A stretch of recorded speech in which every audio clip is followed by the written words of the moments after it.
च्या हत्येसंदर्भातली केतन अग्रवालच्या हत्येप्रकरणी आता धक्कादायक खुलासे समोर आलेले आहेत। सियाला केतन सोबत लग्न का करायचं नव्हतं याची दोन डोकं चक्रावणारी कारणं आता पुढे आली आहेत।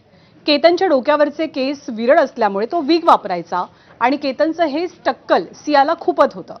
केतनच्या डोक्यावरती विग असल्यामुळे तिला तो आवडत नसल्याचं सियानं पोलीस तपासात सांगितल्याची माहिती आहे। सोबतच केतनला अडखळत बोलण्याची सवय सुद्धा होती। ही सवय सुद्धा सियाला सतत खुपायची। याच कारणामुळे दोघांमध्ये दुरावा होता अशी माहिती समोर आली। या दुराव्यात सियानं तिचा प्रियकर चेतनसह होणारा नवरा केतनच्या हत्येचं कट रचल्याचं कळतंय। पण केतनच्या बाबतीतल्या दोनही गोष्टींची सियाला लग्न आधीपासूनच कल्पना होती। लग्न ठरल्याच्या आधीपासूनच कल्पना होती असं केतन अग्रवालच्या वडिलांनी स्पष्ट केलंय। तर केतनच्या वडिलांनी सियाच्या तक्रारीबद्दल काय म्हटलंय आपण पाहूया। केतनला एक वीकचा पॅच होता, पण हे लग्न ठरवायच्या अगोदरच त्याला सांगितलेलं होतं। बिकॉज ऑफ त्याच्या ते काही मेडिकलच्या याच्यामुळे एक छोटासा पॅच होता त्याला वीकचा, पण ते लग्न ठरवायच्या अगोदर सगळं काही क्लिअर सांगून दाखवलं गेलं होतं। व्यतिरिक्त तुम्ही आज तपासात कुठेही बघितलं तर कुठेही असं दिसत नाही की त्यांनी कधी सांगितलं या त्या गोष्टीसाठी नकार दिलाय। पण तिच्यासाठी लय सोपं होतं ना सर नकार देणं।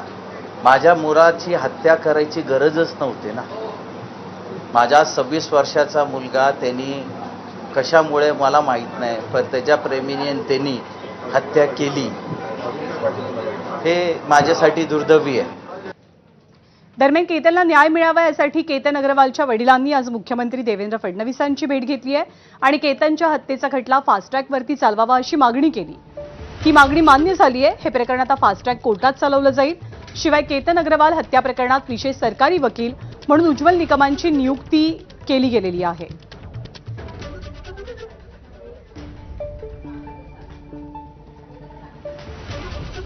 त्यांनी या घटनेबाबतीत पूर्ण माहिती घेतली माझ्याकडनं। माहिती घेऊन त्यांनी मला आश्वासन दिलं की याच्यात ते स्वतः लक्ष देऊन लवकरात लवकर सगळं काही त्याचं निवारण करून देतील। काय नक्की तुम्ही काय मागणी केली मुख्यमंत्र्यांनी? मी त्यांना हे मागणी केली की ह्याच्या फास्ट ट्रॅकमध्ये घेऊन जे त्याच्यात दोषी आहे त्या लोकांना कठोर ते कठोर सजा व्हावी। दरम्यान या प्रकरणातल्या दोषींना कठोराती कठोर शिक्षा व्हावी यासाठी आम्ही कटिबद्ध असल्याचं आश्वासन मुख्यमंत्र्यांनी दिलंय। तर या मुलांमध्ये इतकी सूडबुद्धी येते कुठून असाही सवाल त्यांनी उपस्थित केला। अनाकलनीय अशा प्रकारची घटना आहे। खरं म्हणजे कुठेतरी समाज म्हणून आपल्याला विचार करण्याची आवश्यकता आहे की शिकल्या सवरलेल्या चांगल्या घरच्या मुला मुलींमध्ये अशा प्रकारची दुर्बुद्धी आणि अशा प्रकारची सूडबुद्धी ही नेमकी का तयार होते, याच्या पाठीमागची कारणं काय आहेत? मला असं वाटतं की याला केवळ गुन्हेगारीचा अँगल नाही तर एक सामाजिक अँगल देखील आपल्याला त्याच्यामध्ये बघावा लागेल आणि समाजाची पण एक स्ट्रॉंग व्यवस्था उभी करावी लागेल की अशा पद्धतीची सूडबुद्धी या इतक्या तरुण वयातल्या मुलींमध्ये मुलांमध्ये तयार होऊ नये। पण एकूणच ही घटना अत्यंत धक्कादायक आहे। तर केतनच्या हत्येप्रकरणी सध्या सिया गोयल आणि तिचा प्रियकर चेतन चौधरीची पोलिसांकडून चौकशी सुरू आहे। या चौकशी दरम्यान एक इंटरेस्टिंग गोष्ट समोर आली आहे। सध्या चेतन आणि सिया लोहगडावरनं केतनला नेमकं खाली ढकललं कुणी याबद्दल वेळोवेळी वेगवेगळे दावे करत असल्याचं कळतंय।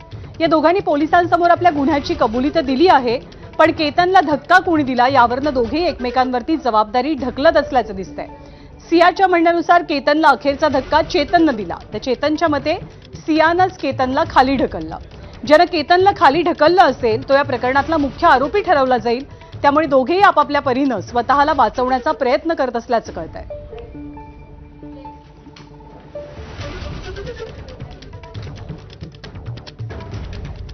आणि या बातमीनंतर बुलेटिनमध्ये वेळ झाली आहे पुन्हा एक छोटासा ब्रेक घेण्याची।